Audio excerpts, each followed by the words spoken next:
Welcome back to another episode of Rock Boys Football. Dill, Dan Lanning, the Oregon Ducks, wrapping up their spring game Saturday afternoon. And do we just have to not give a shout out to Dan Lanning, like giving us some real football on a Saturday in the spring? This classic Oregon spring game, like pads were popping, extremely competitive. And Dill, I'll start with this. One of the more impressive spring games we've watched all spring. Like it was, at least it felt this way to me, like good on good, both sides of the football. Want to get into some of the standouts, some takeaways. We'll try to keep this one short. I got a lot of notes to run through, a lot of players that I want to talk about before we do. And as always, the Oregon fans, what I probably want to hear the most is like, who is that one guy that popped during the spring game? Because I got two or three names that I want to talk about. Y'all let it fly in the comment section. Appreciate you guys rocking with it. If y'all do enjoy the content, consider subscribing to the channel. Dill, maybe that's where we start. Like if I were to open it up to you, like that one, two guys that popped to you Saturday afternoon, who are you talking about here? I mean, it's probably got to be Elijah Rushing. He's been the guy we've been talking about him all offseason. Like, how does Oregon take that next step? How do they kind of Yeah. build that depth out and have more? Again, like they had the top end last year. They just Yep. didn't have those guys cycling through behind them. And Elijah Rushing, I mean, he stood out in a big way. And He's the one I think made we the big talked about that, throughout spring. It's like, all right, you recruited a dynamite class in 2024, and they were true freshmen last year. Weren't necessarily ready to kind of be the difference makers. That was the biggest question we had going into spring. Like, who is going to make that year one to year two jump? And Elijah Rushing is at the top of the leaderboard there. I thought Jericho Johnson had a very good game too on the inside. Amari Washington, I mean, I'm going to try not to name dump too much. I thought Amari Washington was very disruptive as well. Dill, my name, and it's going to be a name because it fires me up. What I heard about him before the game was Kenny Sadiq. Now, Dill, you're probably going to roll your eyes because I talk about him pretty much every time we talk Oregon football. Dan Lanning, he said, hey, we're going to try to get him 80 touches this year. Like, good. That's how it should be. I think there's a very real chance that Kenyon Sadiq is the best tight end in college football going into 2025. All the different ways that you can use him. I mean, you saw him run by defensive backs. You saw him be dynamite after the catch. You saw him put his hand in the dirt and be a very good run blocker, which I thought he did very well last year as well. There's so many different playmakers on this Oregon offense. I think maybe the best one you have is Kenny Sadiq at the tight end position. Let's get to probably the main event, and we'll probably just work our way down, right? Start with the quarterbacks, go to the wide receivers. The quarterback battle, you might say, Dante Moore, Austin Novosad, and dude, maybe you throw Luke Moga just a bone there too. Like Luke Moga, there's something there. And I know a lot of Oregon fans are really excited about him. And I'm excited too. Like 10-4 on the 100-meter dash playing the quarterback position. You saw him push the ball down the field pretty nicely. I think he's probably a year or two off, but put him in your back pocket. Dante Moore, Austin Novosad, what stood out to you about the offense with those two at the helm? It's probably that they can both operate it pretty cleanly, Oh, and yeah. that's something like we've been watching spring games. I know not a ton this year because most schools too cowardly to televise them. But going back to the last couple of years when you've been watching, like the offenses typically don't seem particularly clean. I thought with Yeah. Novosad and Moore, I thought they did a really good job of just like hitting the pass they're supposed to hit, staying on rhythm, not taking sacks. And again, I think that's where you kind of want to be. And a lot of Yes. teams are struggling to get to that point where they feel comfortable about two because it's hard to keep your backup, Yeah. let's say, out of the portal. But Oregon, you look at least two guys who feel really good about running It's that not coach offense. speak. Most coaches will get up there in front of the media and say, "Yeah, we feel good about all our quarterbacks in the room." Normally, it's only one. Like I think Dan Lanning's probably telling the truth when he says, "Hey, Dante Moore, Austin Nova said, like we feel really good about winning football games with both of them." Here's one thing that I realized with both of the offenses, with both of the quarterbacks. Dill, this offense is going to push the ball down the field more. And we've talked about this at times during the spring. Like Dylan Gabriel, he was very good quarterback. Went round 4 in the NFL draft, I believe. Maybe round 3. Round 3. I give Dylan Gabriel his credit. His game was short, intermediate, quick game stuff, right? And he was very good at playing on time and being accurate with those passes. Didn't have the super juiced up arm where you're pushing it down the field along the boundary. That's going to be a part of this Oregon offense in a big time way. Now, it probably has a little bit to do with the quarterbacks that you have, like Dante Moore, Austin Novosad, having that capability and really enjoying pushing the ball down the field. I think it has just as much to do with the pass catches you have on the outside. You got a bunch of big, fast guys that run real fast, that make plays down the field. Trying to decipher what this wide receiver room is going to look like, extremely difficult. But if you're an Oregon fan, you know you have 9-10 wide receivers that can make big time plays for you going into the 2025 year. And I know Dakorien Moore is probably the name that I'm most excited about because he looked the part. He made the plays you would have wanted him to make. I'll give you another. Jurrion Dickey. I mean, that play he made on the boundary, like that's the type of play you want to see from him. And then maybe the like unsung hero is Dylan Gresham because I look at that slot position as a spot they have to address and have or get some production out of. Man, I thought his ability to get himself open underneath, I felt like there was a little more top end speed and ability to get over the top end defenders. So Dylan Gresham, he might be like he's a guy. He's going to be a contributor for this football team next year. And we got to spell his name right with 2 L's. He spells it differently from you, kind of threw me off. My name. Yeah, he's a guy, and he was a guy that was kind of like not talked about coming in as a freshman. Super productive at the high school ranks. I believe his junior year went for over 2,000 yards. Not the biggest, not the fastest.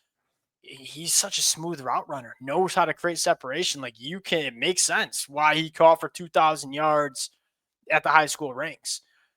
The throw by Dante Moore to Jurrion Dickey, and he had another good throw that wasn't completed, but it was a great ball, and I forget who I think it was Gary Bryant right on the side. Yes, it was Gary Bryant. By the way, Gary Bryant, healthy Gary Bryant, fired me up for that. Yeah.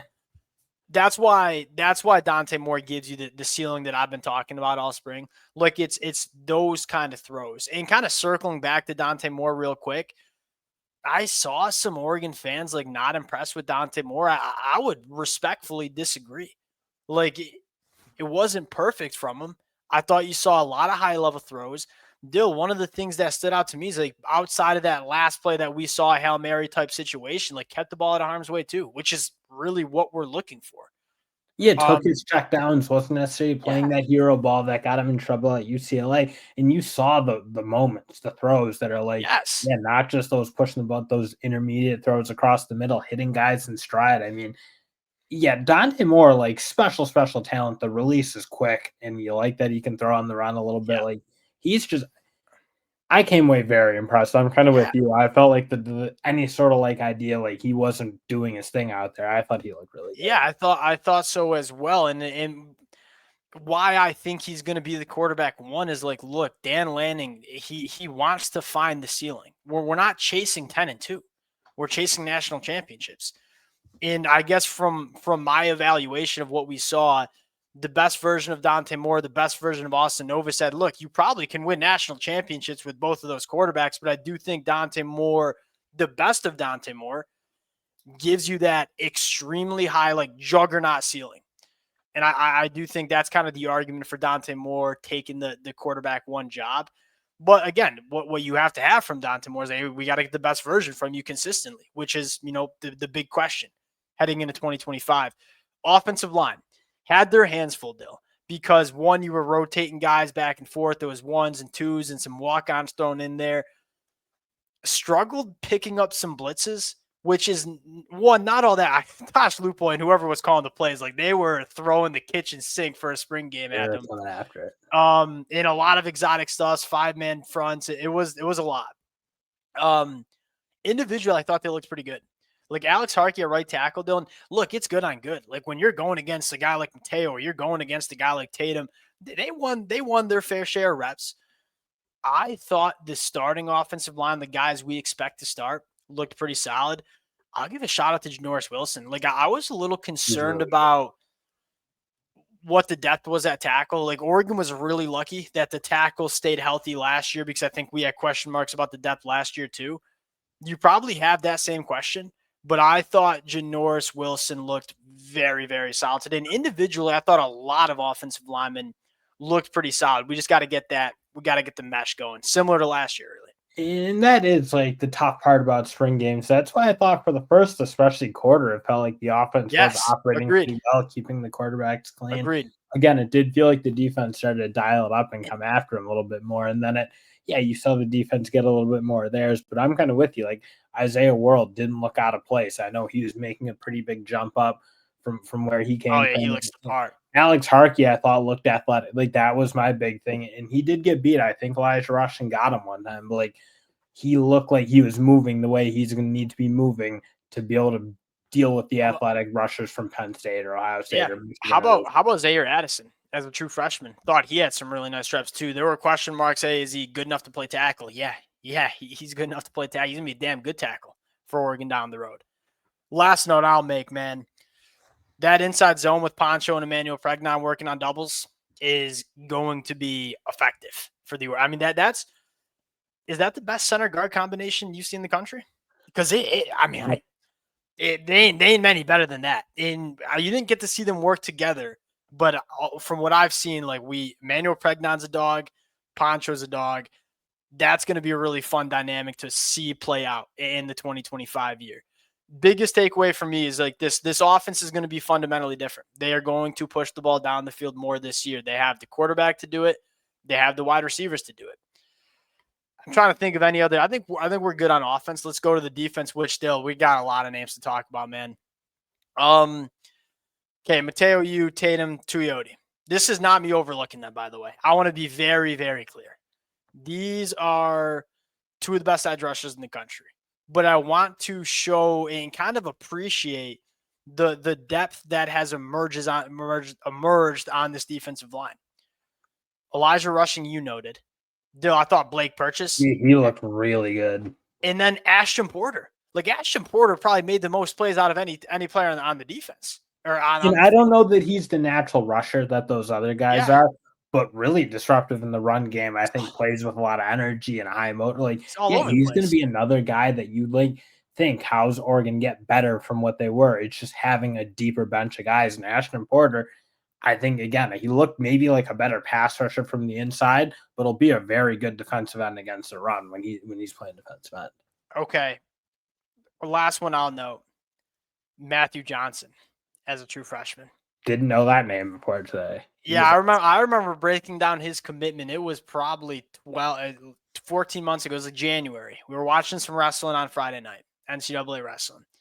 And I was like, Matthew Johnson buzzed the film, liked it, transitioning onto the inside. A little bit small. I would be surprised if he plays a ton on like first and second rundowns.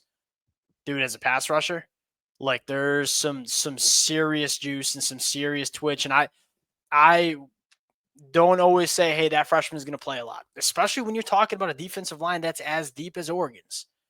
I think he's going to play. Linebacker. Dill, I thought they were flying around. Like that, this is probably the position that concerns me the most, and it wasn't even your starters. Jerry Mixon thought was flying around making some plays. I think he missed a tackle on the first rep of the game, and then I thought was really good. Dylan Williams making a lot of plays. Braden Platt making a little. Again, you talk about the biggest question mark I think a lot of people are talking about is like player development. Are these players getting better when they come to Eugene, Oregon? To me, I thought that was on pretty full display for some of these young linebackers who've seemingly taken that step. I would totally agree, and especially Jerry Mixon, because that's a guy that you saw him play a little bit last year.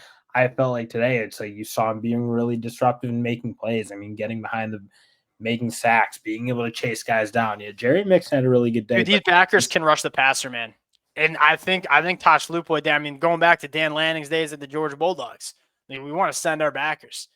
I think these backers are going to rush the passer, and they do it pretty dang well. Secondary.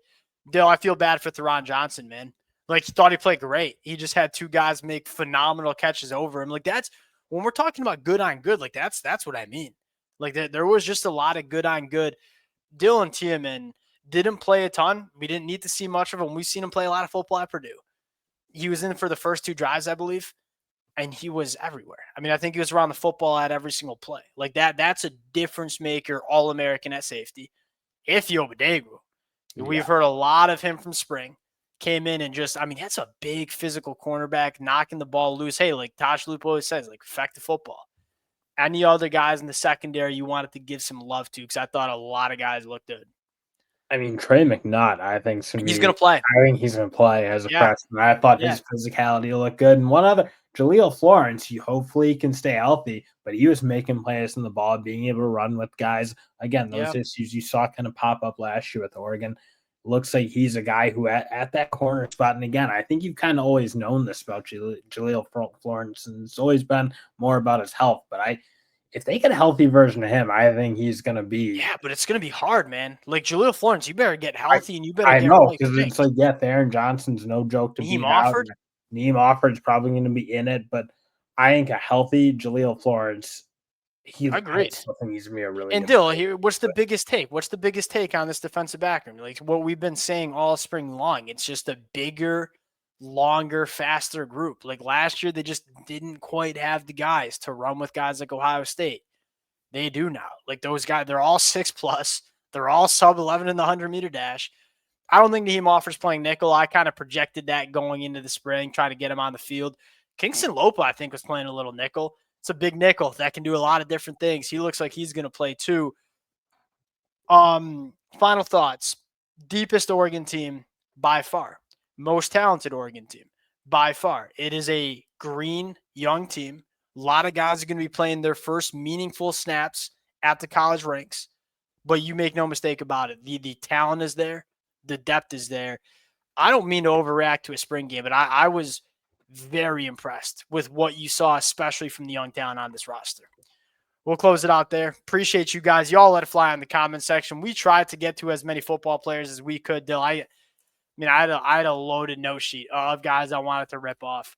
Appreciate you guys, and we'll talk to y'all later. Peace.